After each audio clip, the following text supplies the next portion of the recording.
On my journey of quitting porn, there were 4 deadly sins that I committed without even really being aware of them that prevented me from making progress faster. Let's talk about them. And I promise it's not only lust.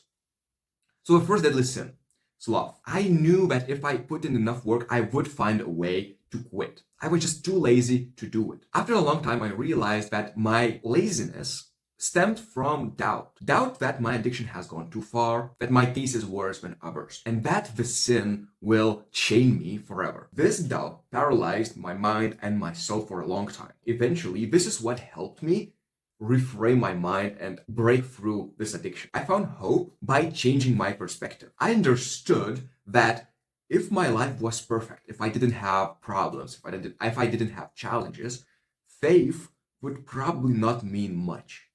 You don't need faith when you see the proof, right? This quote from John chapter 20, verses 28 through 29 changed everything. Blessed are those who have not seen yet, have believed. And I know it's not entirely about having a porn addiction and having faith that you can quit it, but I interpret it that the struggle is given to me as a way, as a challenge to strengthen my faith and see how strong it is. God is not waiting for me at the end of the tunnel, waiting for me to come out of it.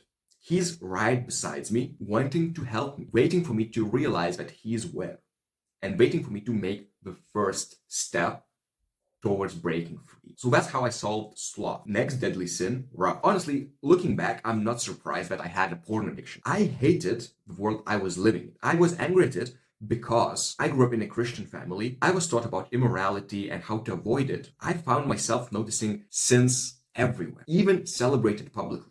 With a world like that, it makes so much sense for me to want to escape. And porn works so well as an escaping mechanism because it literally helps you forget every single thing wrong or bad in your life. But it's also the thing that's making bad things in your life even worse. And so it creates a vicious cycle. So how do I solve wrath? Well, I understood that I was no different to other people. John chapter 8, verses 7 through 11. He who is without sin among you, let him throw a stone at her first. This change of perspective helped me find compassion for other people. I stopped looking at them as some moral authority, and the need to escape the bad and the ugly of this world faded. So that's how I solved wrath. Now let's move on to the deadly sin that most people think it's the only problem with their porn addiction. Lust. Well, it makes sense because lust and porn are kind of synonyms. But for me, porn addiction is like a syndrome, and lust is just one of the symptoms of that bigger condition. A big symptom, but only a piece of a puzzle. I found it really difficult to overcome lust without also addressing sloth, wrath, and one other deadly sin that I'll soon mention. But let's talk about lust real quick. So what I realized is that lust isn't something to be fought, but rather replaced with. You invite something else into your mind instead of lust. You let the lust go and you close the door. Now that's something new that comes into your mind has to be more important for you than lust and sexual fantasies. And it's really hard to do. I was able to find that thing for me. And that thing for me was self-improvement at the time. At first, it felt like vanity, I'm going to be honest, because I was solely doing things to improve myself. But then I realized that I can dedicate this endeavor for a bigger purpose, for Jesus. I can become a better person first before going into the world and trying to solve its problems. And that's what I call Jesus-centered self-improvement. That was the missing link. Now, self-improvement is not just some hobby that I do, it's a mission and it's a purpose.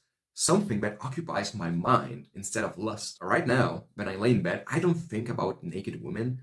I think about people that I'll help and the impact that I'll have on them. In terms of what to do on self-improvement in particular, I invite you to think about what are some key areas that you are missing right now. Maybe it's physical strength. Maybe it's being more organized with the work you do. Maybe it's social skills. Whatever it is, become obsessed with it in a good way. That's the only way that you'll be able to combat these thoughts, at least in my experience. And now let's move on to the final and probably the biggest reason why you still struggle with porn.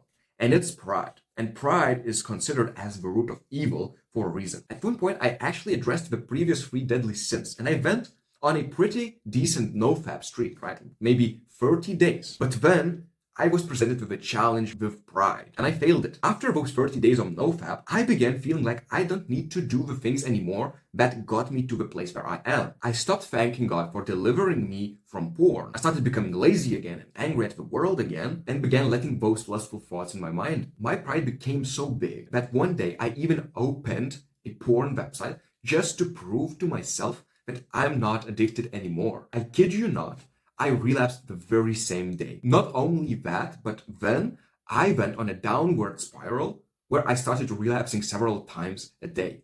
I learned my lesson. I hope you learned something from this video too. If you want free guidance, accountability, and community, check the link in the description down below.